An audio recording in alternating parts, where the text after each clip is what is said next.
Ignite your curiosity with Austin Next. We're watching Austin transform from a thriving ecosystem into a global superstar. With our host, Jason Scharf, we aspire to better comprehend the true nature of innovation. Together, we will uncover what makes a successful ecosystem and navigate the technologies shaping our future. Now let's dive into what's next.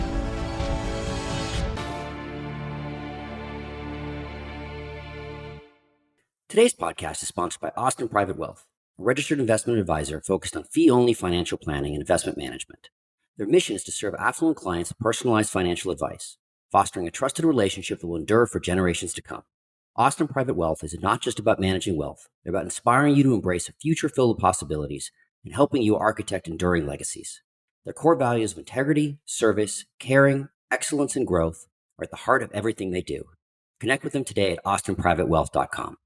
Austin Private Wealth is a registered investment advisor. Advisory services are only offered to clients or prospective clients where Austin Private Wealth and its representatives are properly licensed or exempt from licensure. No advice may be rendered by Austin Private Wealth unless a client service agreement is in place. Investing involves risk and possible loss of principal capital. Please seek advice from a licensed professional. Driving connections in an innovation ecosystem is vital to both its health and its growth.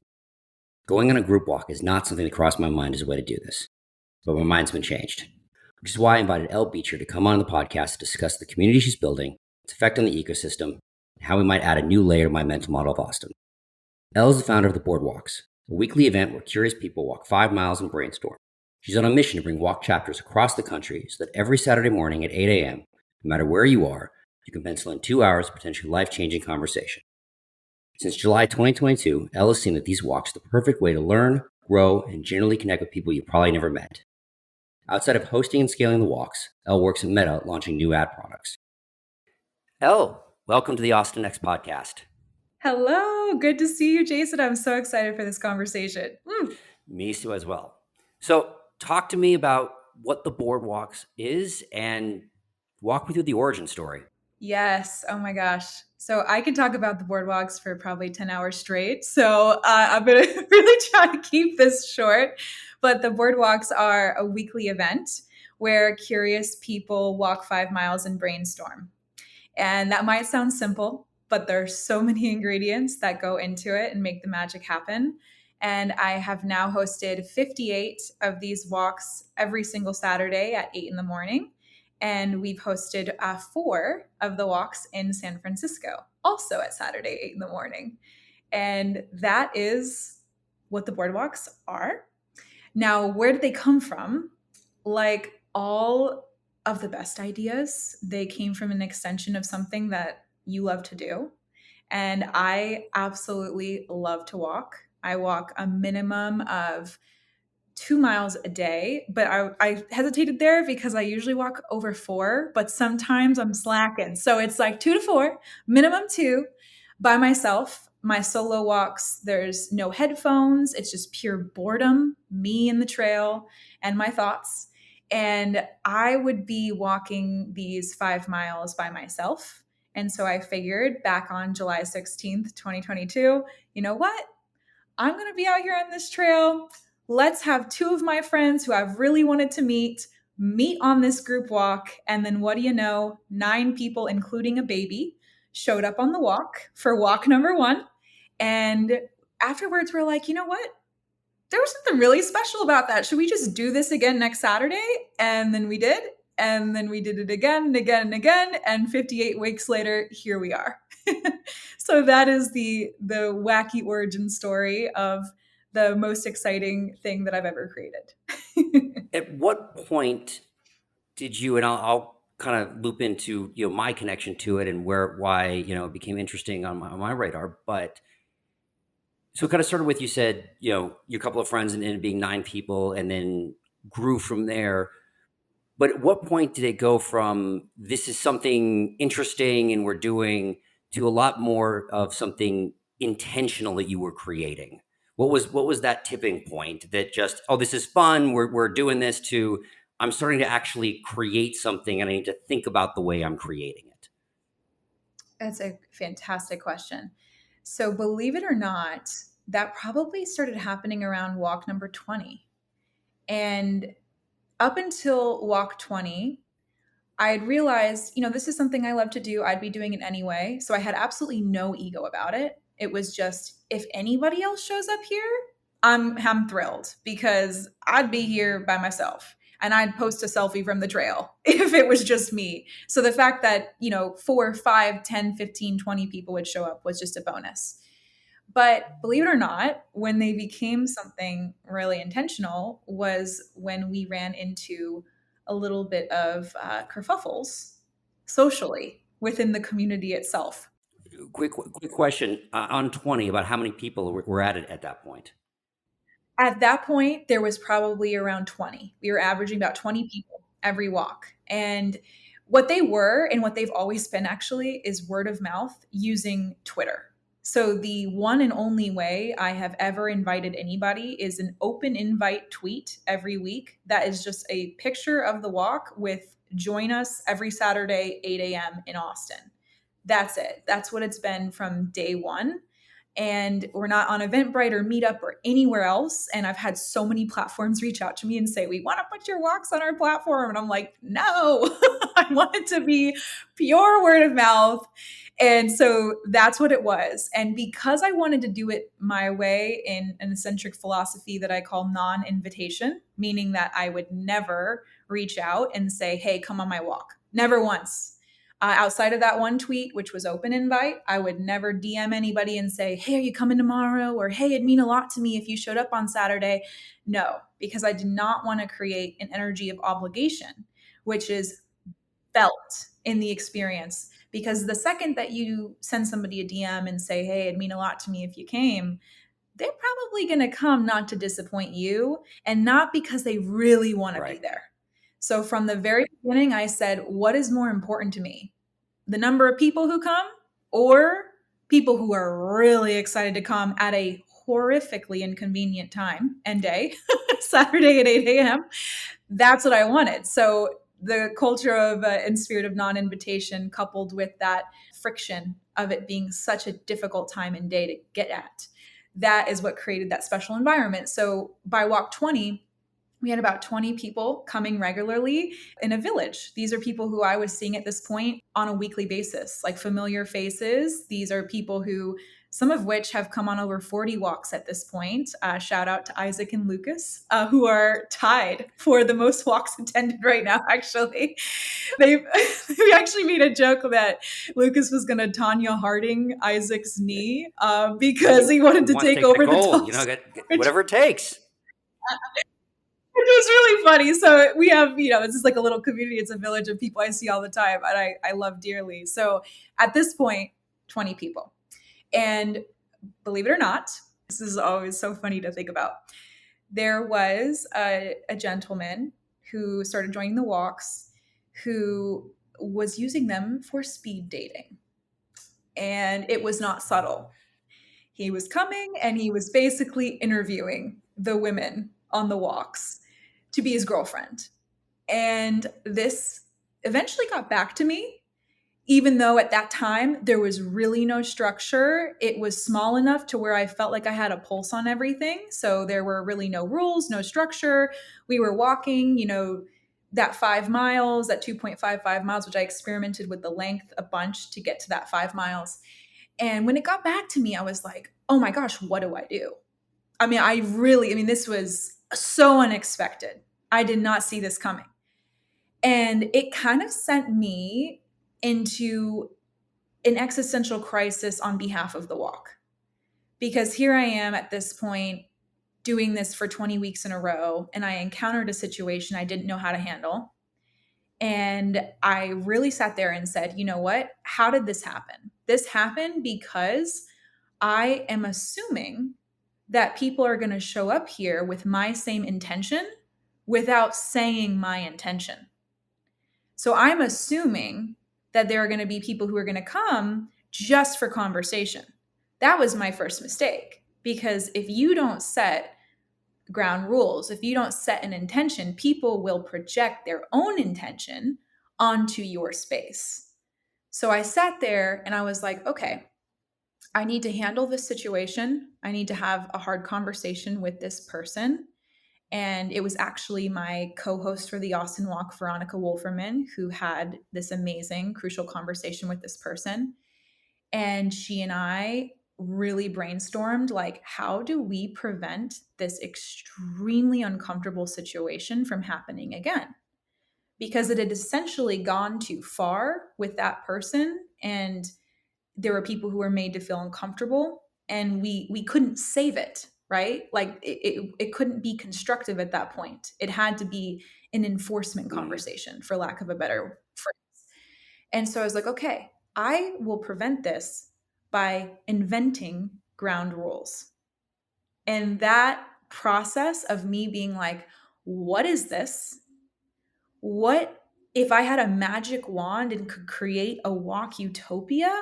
What would be in my walk utopia? I had to really sit down and be like, when the walk is at its best, what is it?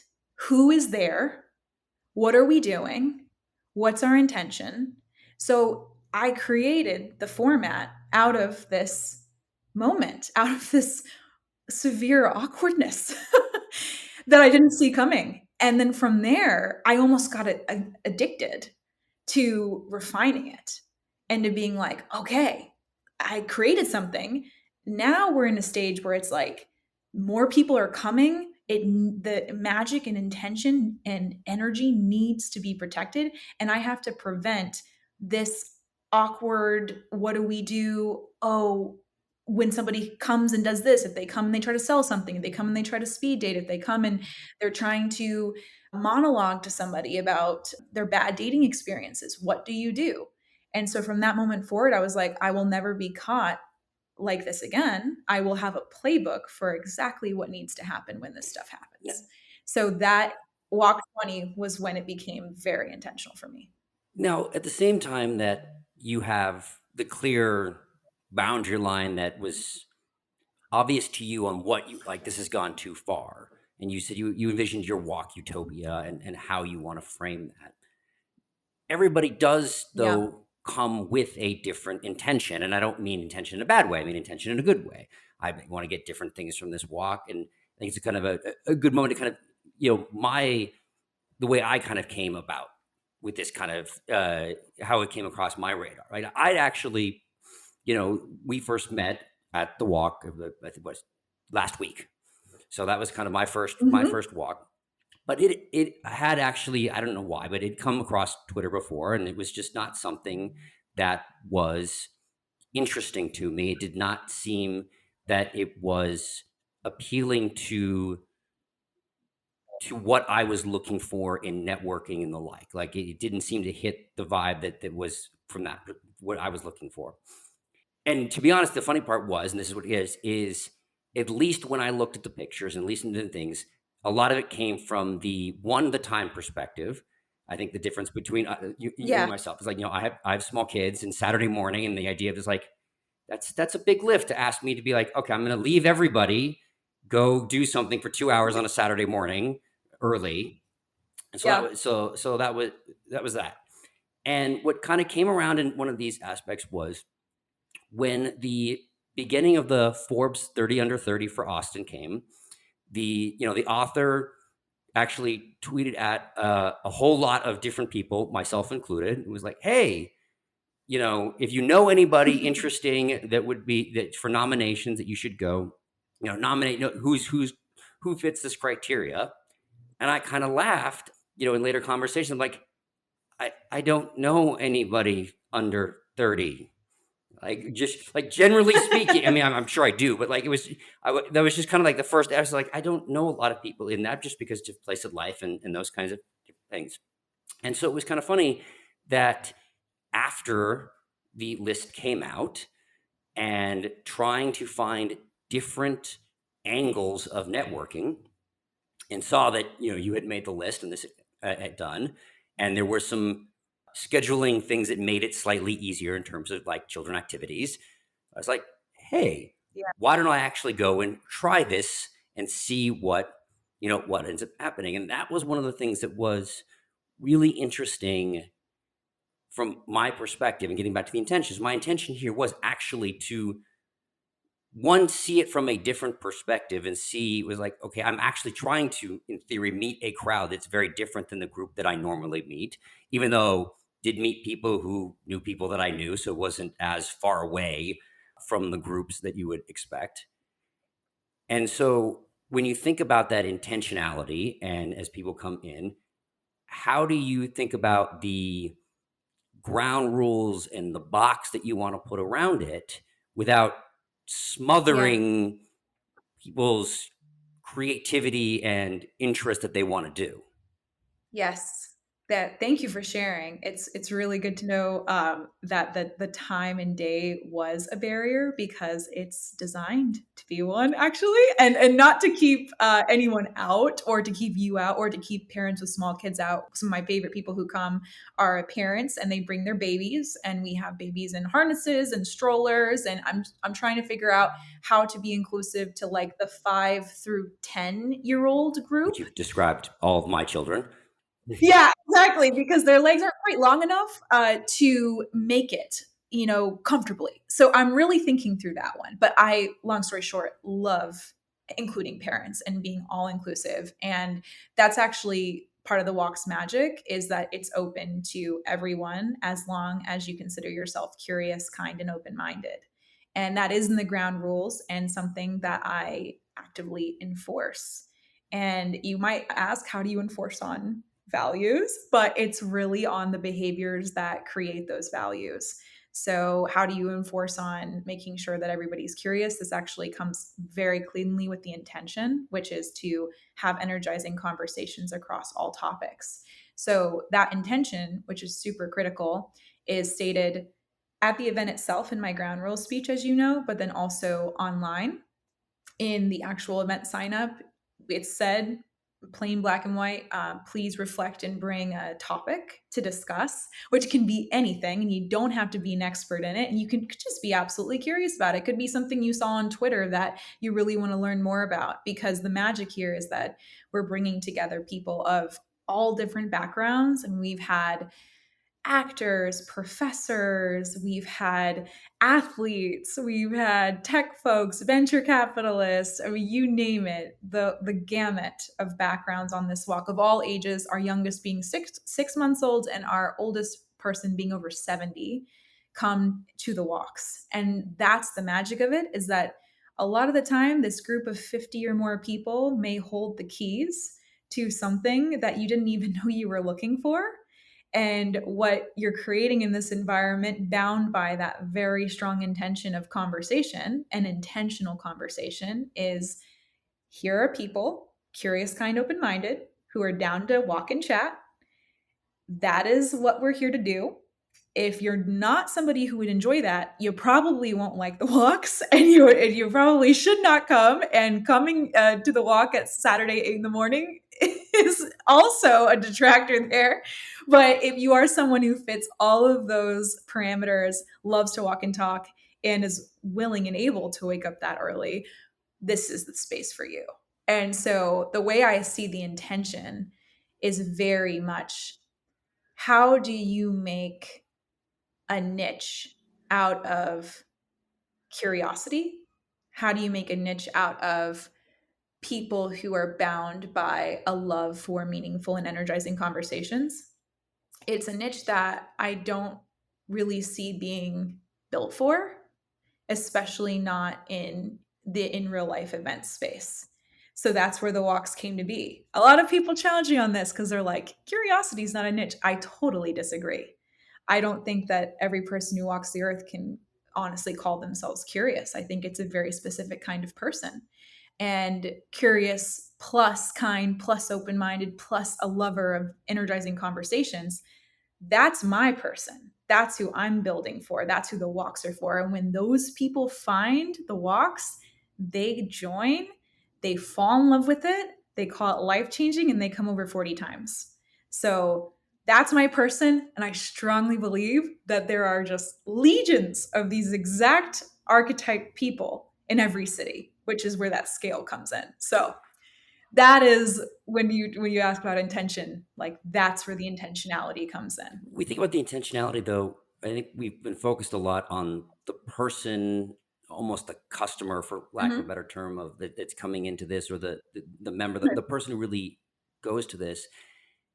But networking, connection, connectivity, especially in a dynamic innovation ecosystem, is something we talk about a lot. I mean, I was actually just at a Bob Metcalf talk earlier this week, and just talking about the importance of connectivity. And we have so many different types of connectivity events.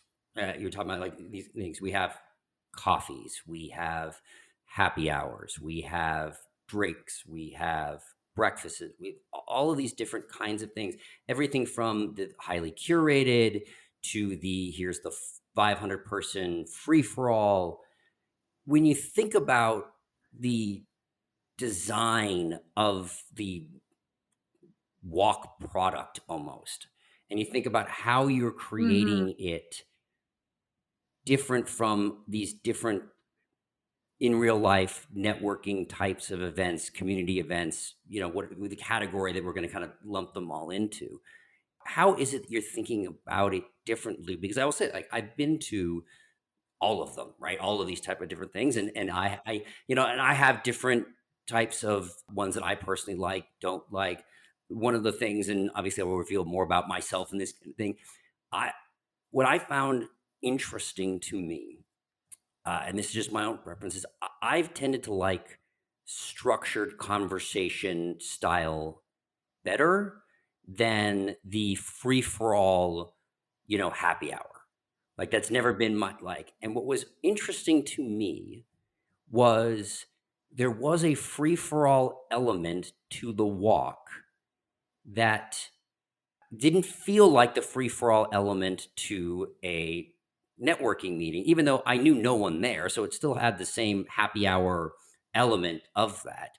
And so it's just an interesting, different dynamic that, I want to explore a little bit, and how you think about the way you're creating that product.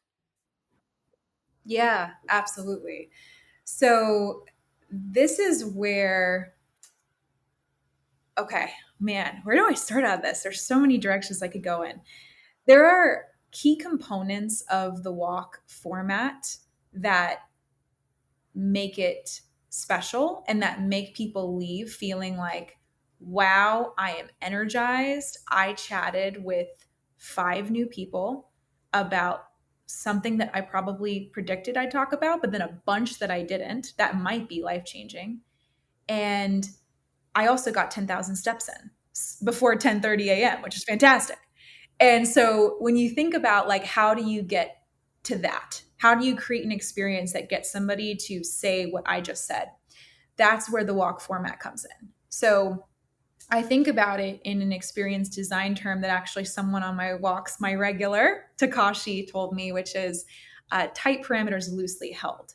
So on the walk, these are the tight parameters. Saturday, 8 in the morning, every single week. You have 5 miles. You have the same exact route that we are walking every time, with the philosophy that I created being that you control the external circumstances to change the internal circumstances.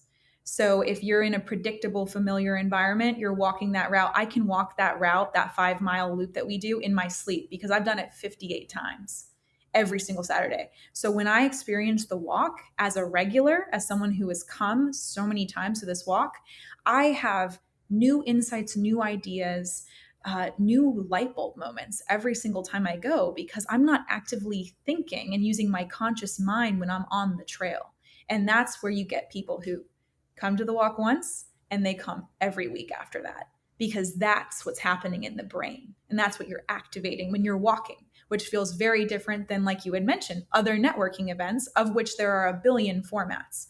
But in this specific format, it's we are walking 5 miles on that same route to control the external experience and external conditions. What else does that do? Just what walking does to the brain and how it activates it is creating openness within people to go into different offshoots of conversation that they may not explore otherwise, because they're not having to make direct eye contact and hold a sweaty drink and look at someone at a bar that's super loud, and they're having to talk over everybody, and they're in a little awkward circle and everybody is like trying to butt in, but they don't know how. You eliminate all of that when you're on a walk.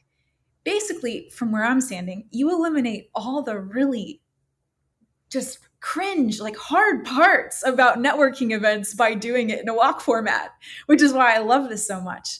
This is why I think in a lot of the feedback that I've gotten, which I call randomly 5 people after every walk, it's totally randomized.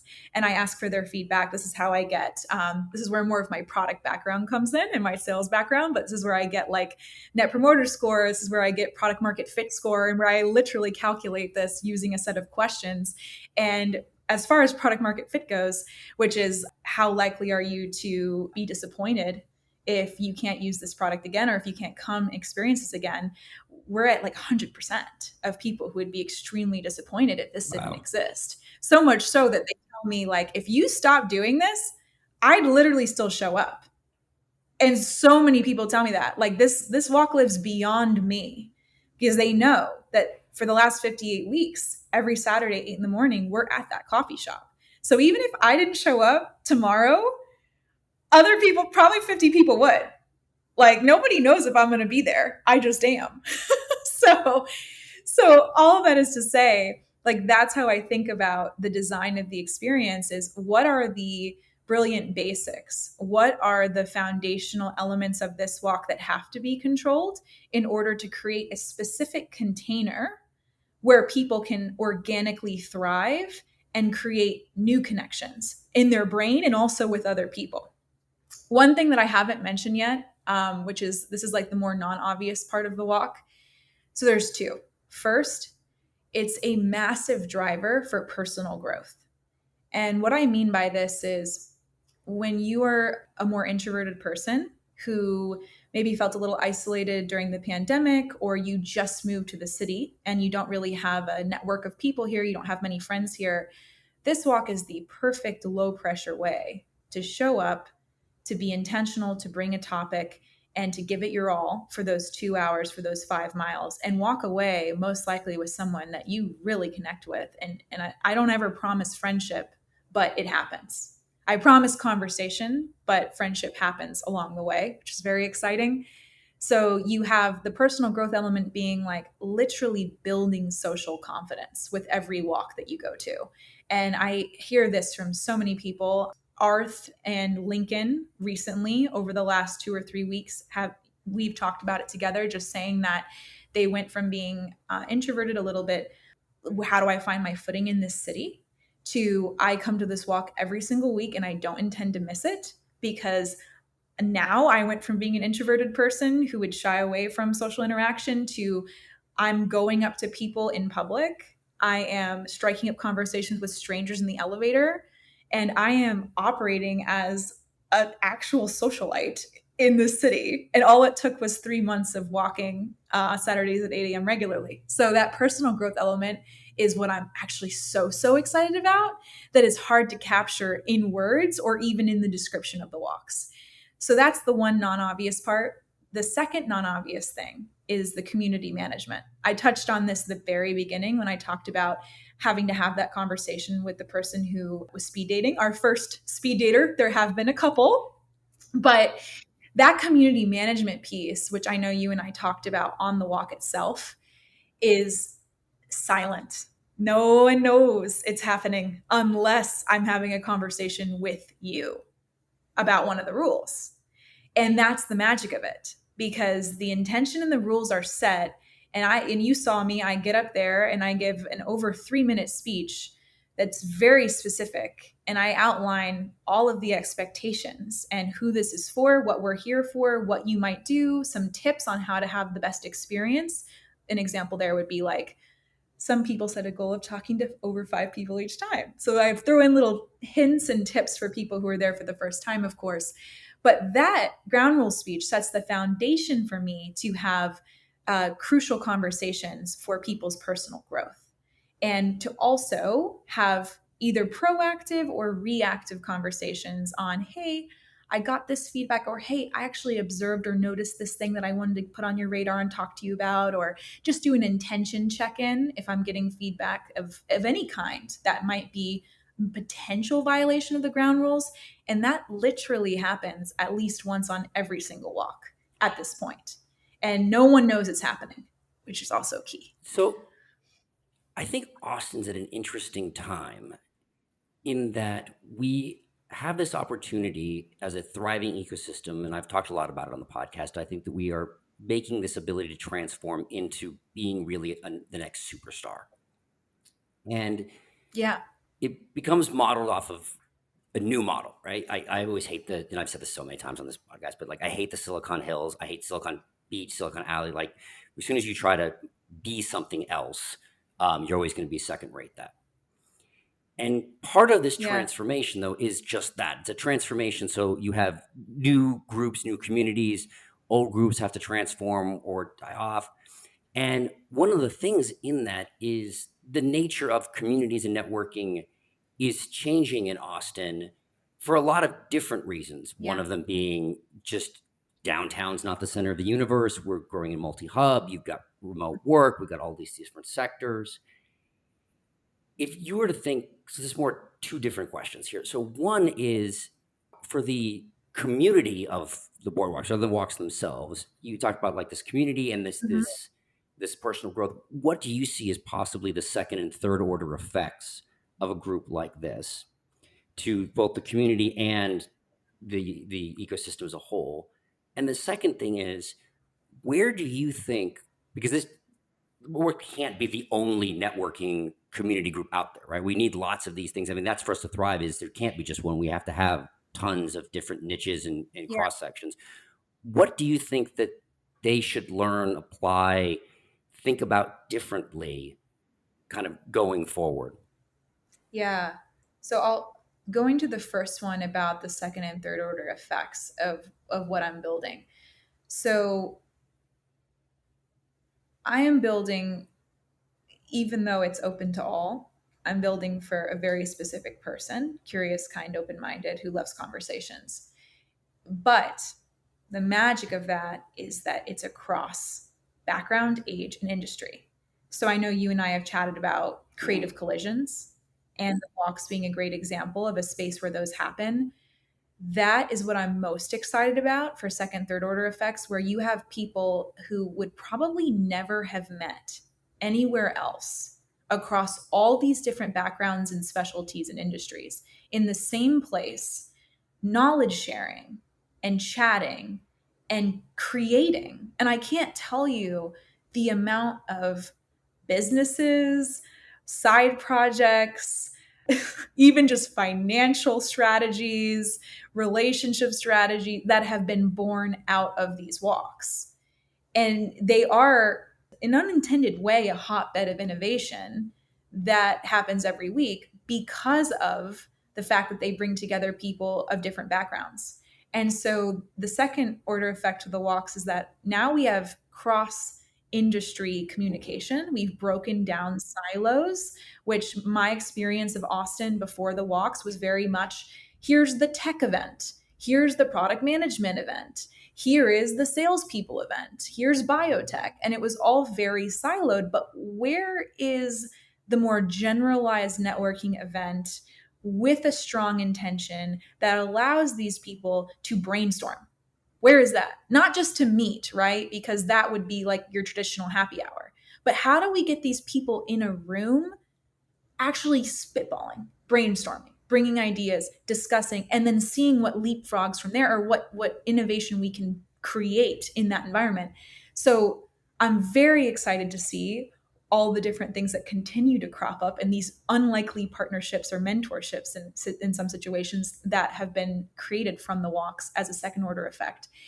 So when I had Peter Walker from Carta on a few weeks ago, and part of his answer to what's next to Austin as we are making this transition was, I'll read here, is there enough density of interesting people who are excited about hard problems that want to get together and talk nerdy to each other? And it's really funny. Yes. Because I've talked to him a number of times since that conversation and have just pinged him after these random coffee conversations that I've had, that it's like, we met to talk about X and we went off on, I was actually meeting with a healthcare VC with the intention of us talking about that. And we ended up talking about autonomous cars as a service for 45 minutes. I don't even remember how we got on the topic, but we just ended up going down that rabbit hole for forever. It was just kind of fun. I went out and I was like, "Yep, these are the topics and conversations that you want to have, because occasionally those spark into there's something here, and I want to pull that thread, and maybe we should have a second conversation about it, or a third conversation." Yeah. So, seriously, oh, the choirs are singing and the skies are opening, because that is literally what the walks are for. The walks are for people to go down the rabbit hole together. And this is how they're designed, because you come, just like what you literally just said, you come to the walk with a topic, right? You come to the walk with an intention. I want to talk about attachment styles. I want to talk about how to start a business. I want to talk about how to make friends as an adult. You could come with the whole gamut, right? Will you talk about that over 5 miles? Probably. But you're also going to talk about 10 other things that you never saw coming. Because the one thing you can't predict is who you will be talking to. Are you going to talk to the professor? Are you going to talk to the astrophysicist? Are you going to talk to the PhD in computer engineering? Are you going to talk to the Tesla engineer? Are you going to talk to the venture capitalist? Are you going to talk to the new father who just had a child? Who are you going to talk to? You don't know. And so you have no idea. You have an opinion on, you know what, I think I'm going to talk about this thing. And you probably will, but it's what happens after that, where you kind of get your own intention out of the way, and then you create space for the flow. And that's where you get into the 45-minute conversation about autonomous vehicles as a service. I see that happen every single week. I mean, that is the magic of it. And that's where you start to get those really creative, innovative conversations where you have two unlikely conversational partners joining forces to spitball and invent in a lot of cases. So I love what you just said, because that is a huge second order effect of the walks. But this is where I really want the walks to help Austin grow into, which is Paris in the 20s. I genuinely believe that the speed that Austin is bringing in new people of all backgrounds, especially from the big cities, from SF, from New York City, of all different types. We've got comedy coming back. We've got the creators coming back. We've got, of course, a lot of tech folks coming over here. We've got venture capitalists. I'm seeing it in real time reflected on my walks every Saturday, the density of just highly talented people with a point of view, creative people, vision-oriented people, and they're all going to be in the same space.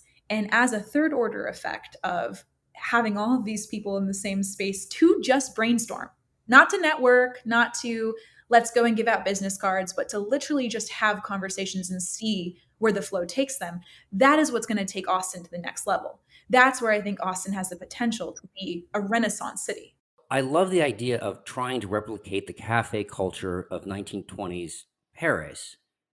However, the question I have is, I know you have scaled to talking about San Francisco. The point of the cafe culture was the consistency. You could go there all the time.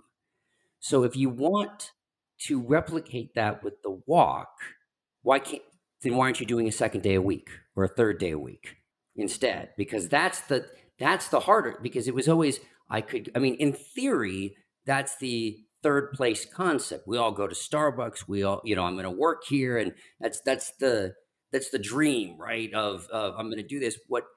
And I haven't seen literature that I'm going to make a guess, right? Is one of the reasons that the cafe culture of Paris at that time worked. And I don't think that the third place concept of the Starbucks works as well today, is literally screens.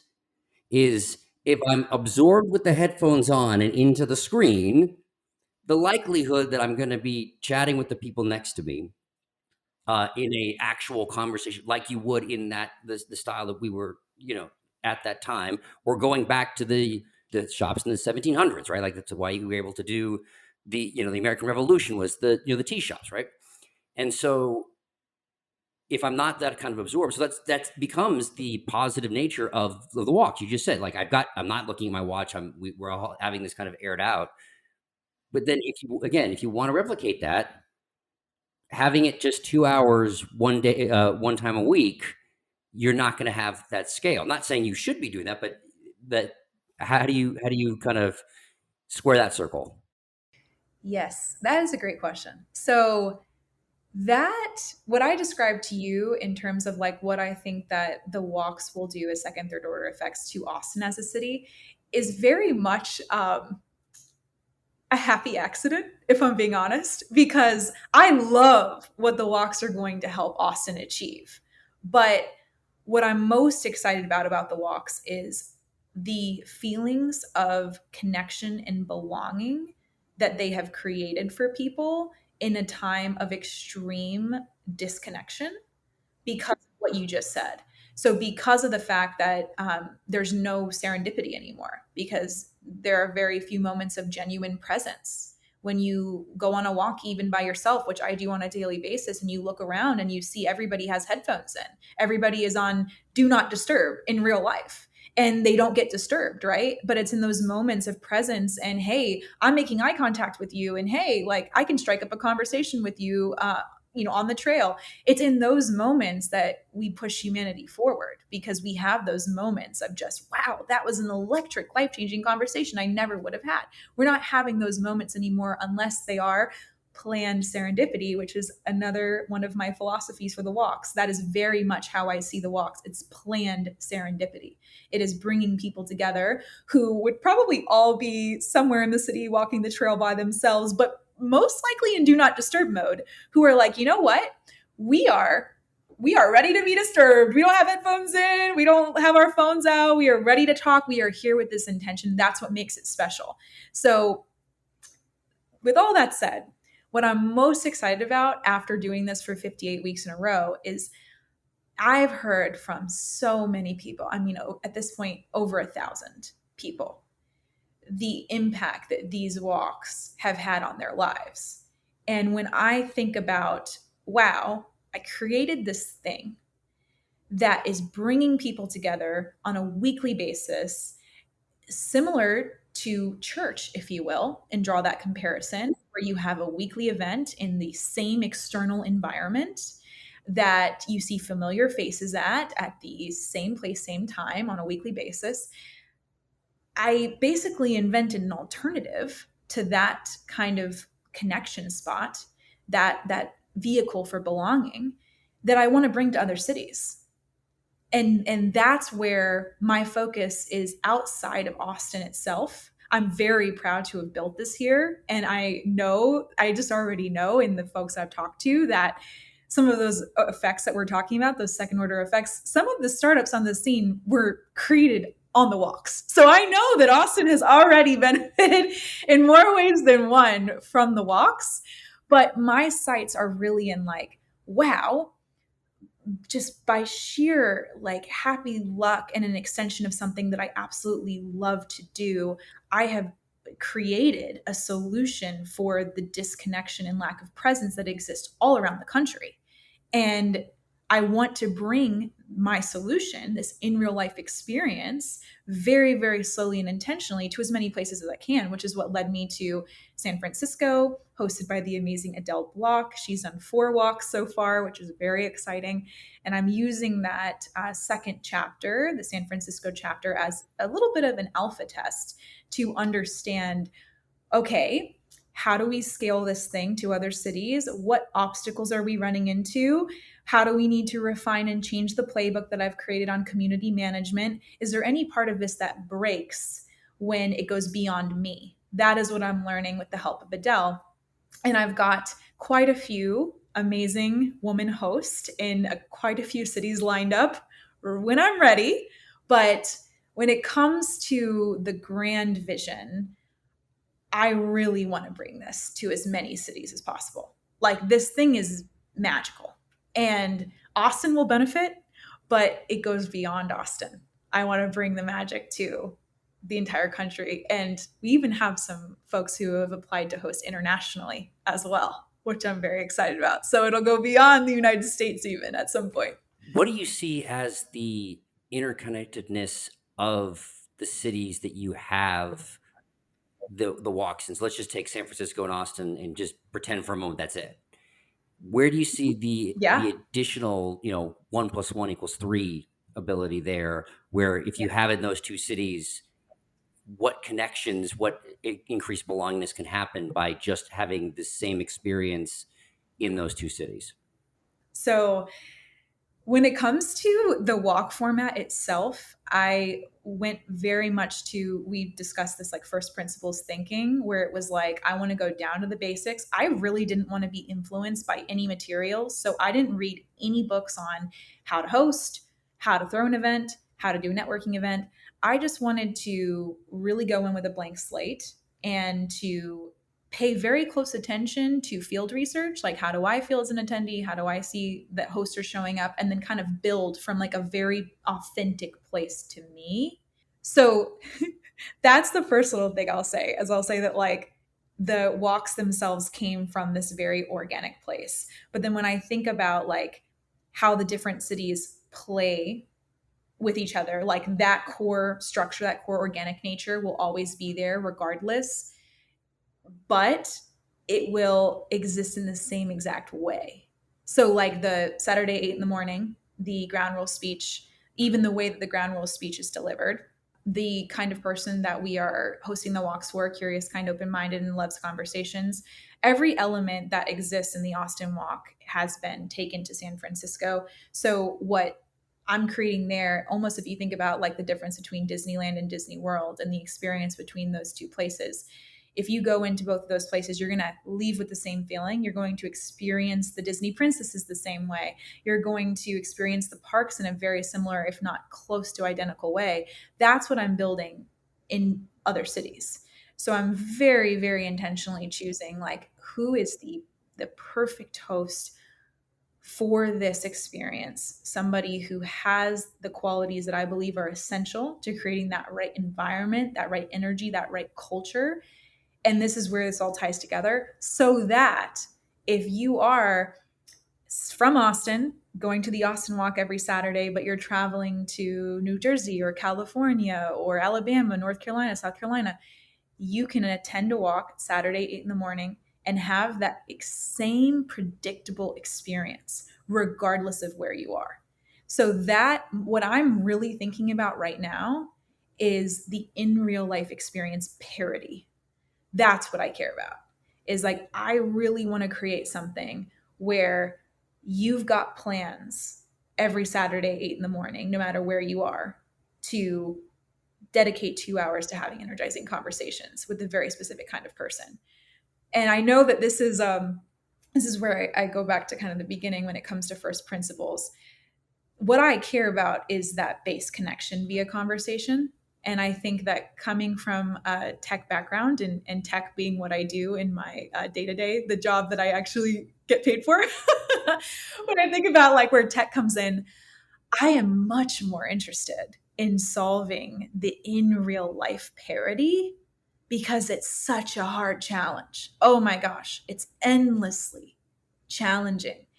And I want to build a tech solution to connect, this is the city interconnectivity, later, once I've really perfected the in real life experience, because that is the golden thread.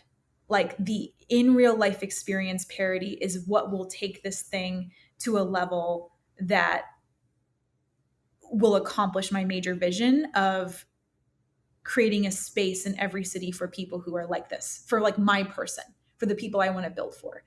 And the tech is the easy part. That's why I'm not focused on it. It's like creating some kind of platform where if you're a member of the board, which is why they're called the boardwalks, because the community is the board. Yeah, that's my long-term vision, is that anyone who joins the walks is a member of the board. and you can connect with other members of the board regardless of your geographic region, and you'll have a guaranteed good time because you know the kind of person that comes on these walks because it's highly intentional. So it all kind of goes back. But that's something that I'm honestly not focused on right now because it's the easy part. I really feel like that's just going to be so easy to do because the hard part is actually, have you heard of Andrew Chen's cold start problem? I have, but break it down a little bit. Yeah. So I bring this up because basically this is really reducing the concept. But what he talks about in the book is that with any consumer social app, you can build this like brilliant genius product to connect people. But if you have no users, you don't have a product. And if you don't have a product, you don't have users. And it kind of goes in this chicken and an egg situation. I wanted to solve the hard part first. Like I really wanted to invent a new event format and a culture around this format that would solve the tech part later. But I think maybe that gets to the core, because I've had this discussion a number of times. I'm on like 7 different Slack channels on, X and Twitter, on LinkedIn, and the complaint I have consistently is the lack of ability to have conversations about topics because the Slack channels almost always become extraordinarily transactional. And I don't mean transactionally bad. I meant just like I need, I want, you have like, so it's very, singular, what back and forth. And you can't really go deep into conversation. Some of it's structural, right? Especially one of the things that I found on both, LinkedIn and Twitter is just by the algorithm basis of it is, okay, if I put it out there and if I didn't happen to be okay on the algorithm this week, then if nobody saw it, well, then there's no discussion that's going to be had. So becomes a slight issue on actually driving any sort of deeper discussion on whatever it is the topic being. And I don't even mean like controversial topics. I mean, like I try to have ecosystem topics, a lot of like, hey, what do we think about this or that, or this new, bit in the ecosystem or this data that came out. And so it might just be that the parts that I'm looking for, we haven't solved in tech because it isn't necessarily, the answer is conversation. I can't tell. So I love that you mentioned this because there is, this, but there is no shortage of consumer social technology platforms that are basically trying to do the same thing. They are either trying to, hey, here's the tech you can use to create an event page to bring people together, right? So that'd be like your Partiful, which I love Partiful, by the way. I've used it for many events. But that's like one way of slicing it. A second way of slicing it is, hey, we're a platform where we're sourcing events that are already happening and being hosted on our thing. So that's like an Eventbrite, right? Or a meetup. That's like, we're taking the magic and we're just putting it into the tech part. But I really wanted to go the opposite way because I feel like this is what is really exciting to me. As somebody who works in tech and who is around, I work at Meta, as you know, who's around, advertising products all the time, around digital products all day long. I'm very familiar with that world. But where I wanted to challenge myself was like, you know what? The really, really hard thing to do is to create the in real life experience and account for the really hard parts that people don't like, that you just said, actually. So you just said that when you're in digital channels like Slack, it becomes transactional. It becomes people coming in trying to sell or shill things all the time. It becomes, and this is speaking from my experience, when I'm in digital channels that are usually unmoderated entirely, what happens is it becomes very intimidating to see, oh, wow, there are 1,000 people in this channel. Why am I going to bother everyone with a notification? I think about that all the time, right? So like, is this the right place? Am I going to bother everybody? Oh, If no one's saying anything, like we've all been put in 4 million group chats that just go dead because nobody's leading the group chat, right? So if there's not that initiator, if there's not that glue, that social connection, that host who's guiding the intentionality or the why, or keeping the conversation going, the conversation dies.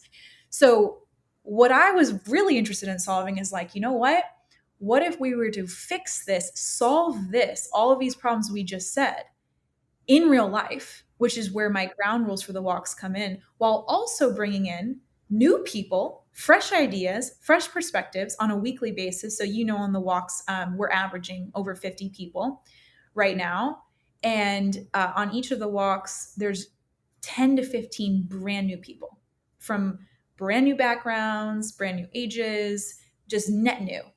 That's what keeps it almost like new people being added to the chat, right? So they come in and they share their ideas, they share their energy. They're like, oh, this is the dynamic of today's walk. We've got 10 to 15 new people and they're adding their own flair to it in conjunction to the regulars, right, who come on a weekly basis. That doesn't just happen. That has to be very intentionally maintained.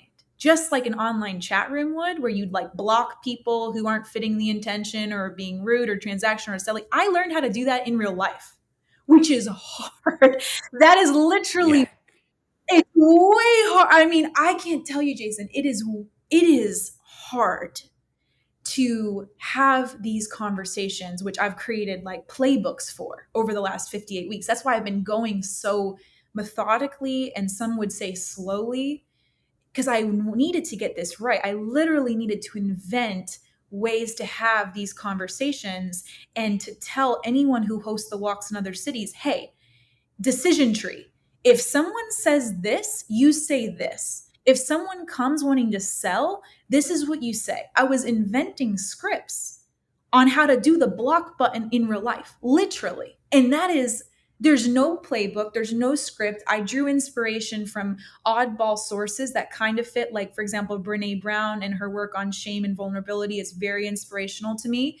Shout out Texas Research, love it. And I pulled from these like very interesting sources for inspiration, but nobody has created that. No one has created, like, if you have an open event that happens weekly that anyone can come to, literally anyone can come to, even if you don't meet the parameters of curious, kind, open-minded, and love conversation, you can still come, right? And then in that case, that's how you get the new people in. But what if somebody who's new joining is not following the intention, or they're coming in, they're selling, promoting speed dating, or they are one-way monologuing, or they are talking about their dating woes for 2 hours and talking someone's leg off, or they are being combative, or they are coming with a really aggressive energy? What do you do? What do you do? That's what I've been discovering over the last year. So long story short, I took the hard path for this. And I feel like once I solve fully, with the help of San Francisco in this alpha test, the hard part, and I battle test everything I've invented via the playbooks, the tech part is going to be so easy. That is a great place to wrap with the same question that I always end with. Elle, Yeah. what's next, Austin?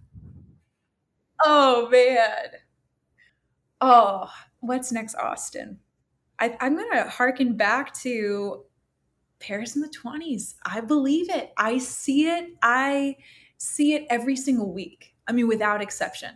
The conversations that I even just, they said 2 weeks ago, someone was telling me about, I believe it was a Paul Graham essay that he wrote way long time ago, I think in 2008 or 9. The city's essay. Yeah. 2008, you know it. The city's essay. Someone just sent that to me. Yeah, the 2008 essay. There was a line in there. It was just very brief, but I loved it. And it was that you can judge the quality of a city by its eavesdropping and by the quality of its eavesdropping. And I'll say that the walk conversations that I'm not even directly in, but I just hear out of the corner of my ear, are so fantastic and creative and just truly like innovative. I'll give an example because this is just so wild. On the last walk, this is what I like to call the parking lot conversations. So this is after the 5 miles. This is after 0.5-ish hours of talking, and people will stay until sometimes 1-2 p.m. in this parking lot just jamming because they feel alive. They feel ready to chat. We were talking, this group of maybe 7 of us, about what if you had an investment firm. You know how they did that study or that little experiment where monkeys were beating hedge fund managers and creating higher returns? This was like years ago. They were literally having monkeys choose, basically predict the market, and they were outperforming hedge fund managers. I can send it to you. It was hilarious. That was one of the conversations on the walks. And then in this circle of like 7 people, we're like, oh, wouldn't it be so funny if you like chose different animals as mascots who would like predict the market by doing certain things or like touching certain buttons? And then it could become like a kid's game. They could all have colors, and then it could become like Hogwarts houses. And it could be this whole big branding behind it. I mean, it started from an absurd place, but it became something that was honestly pretty compelling. I was like, this is freaking awesome. And this is exactly what happens when you have people from all different backgrounds in the same place. You just have just the wackiest knowledge sharing and creative ideas that just someone says it, and then you add a layer, and then you have something really cool that you invented right there in 20 minutes. So that's what I'll say is like, what's next, Austin, is more creative collisions that will bring about the Paris in the 20s energy that I know that this city is capable of because I see it every week. I absolutely love it. Elle Beecher, thanks for joining us. Thank you so much. It was great to be here. Thank you. So what's next, Austin? We're glad you've joined us on this journey. Please subscribe at your favorite podcast catcher, leave us a review, and let your colleagues know about us. This will help us grow the podcast and continue bringing you unique interviews and insights. Thanks again for listening, and see you soon.